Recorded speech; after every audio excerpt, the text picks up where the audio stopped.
zeigt, dass es eine spannende... Ici, la presse est very, very hot.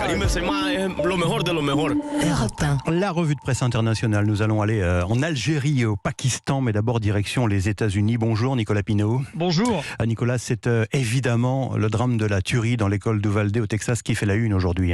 Oui, effectivement, si le Washington Post et le New York Times titrent sobrement sur le nombre de victimes de ce massacre, le Dallas Morning News, grand journal texan, affiche en lettres capitales « Again », encore en français.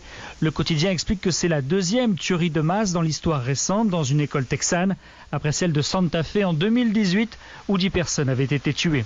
Dans cet état pro-armes, certains élus appellent déjà à armer les enseignants pour éviter d'autres attaques. The Texas Tribune, lui, choisit de raconter les heures d'angoisse des parents qui ont dû se soumettre à des tests ADN pour identifier les jeunes victimes mortes dans l'école.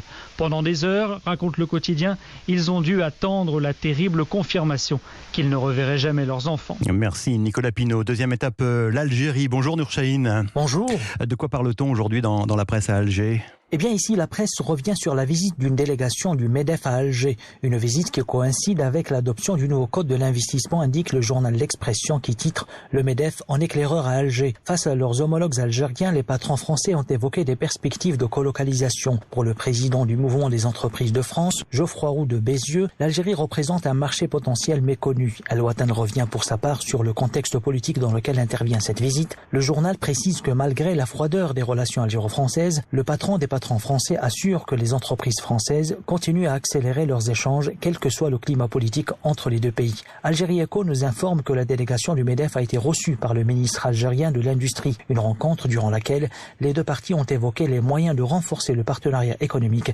entre Alger et Paris. Nour Chahine depuis Alger pour Europe 1. Enfin, direction le Pakistan avec Elodie Goulesque. Bonjour Elodie. Bonjour. À la une chez vous ?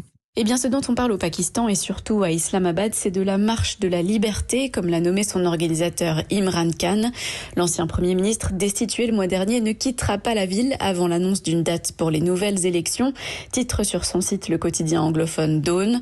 Sur la chaîne de télévision GeoNews, on pouvait voir hier soir en boucle des images d'incendies sur les grandes artères de la capitale et des jets de gaz lacrymogènes.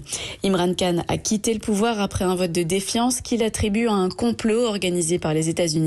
Sur Twitter, il a publié des photos de la progression de son cortège vers Islamabad, aux côtés d'une foule conséquente.